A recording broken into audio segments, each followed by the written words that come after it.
আলহামদুলিল্লাহ, পবিত্র কোরআনুল কারীমের সুন্দর একটি বিষয় আপনাদের সাথে শেয়ার করি। আল্লাহ রাব্বুল আলামিন সূরা নাহলের ৭৮ নম্বর আয়াতে বলছেন, ওয়াল্লাহু আখরাজাকুম মিন বুতুনি উম্মাহাতিকুম। আল্লাহ তাআলা তোমাদেরকে তোমাদের মায়ের গর্ভ থেকে বের করেছেন এমত অবস্থায় লা তা'লামুনা শাইআ, তোমরা কোনো কিছুই জানতে না। ওয়াজআলা লাকুমুস সামআ, তারপরে তিনি তোমাদের জন্য শ্রবণ শক্তি সৃষ্টি করেছেন, কান সৃষ্টি করেছেন। ওয়াল আবসার, এবং তিনি তোমাদেরকে দৃষ্টিশক্তি দিয়েছেন। ওয়াল আফইদা, এবং একটি অন্তর দিয়েছেন লাআল্লাকুম তাশকুরুন, যাতে করে তোমরা শুকরিয়া আদায় করতে পারো।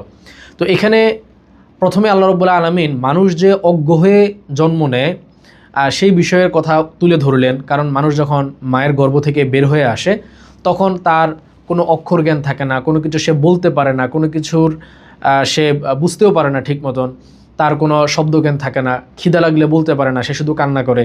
তো এই যে একটা অজ্ঞ অবস্থা থেকে পরবর্তীতে আস্তে আস্তে সে জ্ঞান অর্জন করে, এবং জ্ঞান অর্জনের 3টা বিষয়ের কথা আল্লাহ তাআলা এখানে ইঙ্গিত করলেন। সেটা কি কি? 1 নম্বরে বলেছেন যে ওয়াজআলা লাকুমুস সামআ, তিনি তোমাদের জন্য শ্রবণ শক্তি সৃষ্টি করেছেন। আমরা যদি একটু চিন্তা করি তাহলে দেখব যে আমাদের জ্ঞান অর্জনের অন্যতম একটা মাধ্যম হচ্ছে শ্রবণ শক্তি। আমরা এবং একটা ছোট বাচ্চাও কিন্তু প্রথমে সে শুনে শুনে শব্দ জ্ঞান অর্জন করে।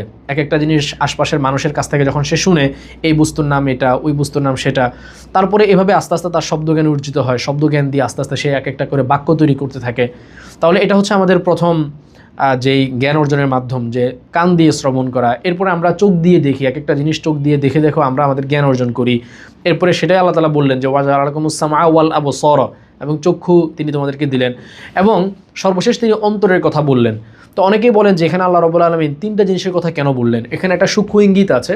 সেটা হচ্ছে যে আপনি একটা জিনিস যখন কান দিয়ে শ্রবণ করবেন, কেউ আপনাকে একটা কথা এসে বলল, সঙ্গে সঙ্গে এটাকে বিশ্বাস করা যাবে না, বরং একটা জিনিস শোনার পরে সেটাকে আরও অধিকতর যাচাই করার জন্য আপনাকে এটা সচক্ষে দেখা বা সচক্ষে দেখার পর্যায়ে আপনার ওই এমন যাচাই বাছাই করতে হবে যাতে সচক্ষে দেখলে যেরকম বিশ্বাসযোগ্যতা অর্জন হয়, শোনা বিষয়টাও আপনি একাধিক জায়গা থেকে যাচাই করে সেই বিশ্বাসযোগ্যতা অর্জন করলেন, এটা দেখার মতো হলো।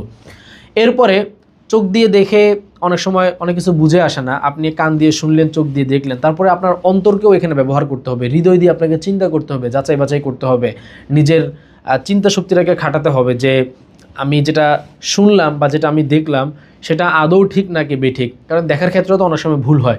তো এই সব কিছুর সমন্বয় করে আপনি একটা জিনিস নিয়ে যখন চিন্তা করবেন, তখন আপনি একটা বিষয়ের সঠিক ইলমে, সঠিক জ্ঞানে বা সঠিক সিদ্ধান্তে আপনি উপনীত হতে পারবেন।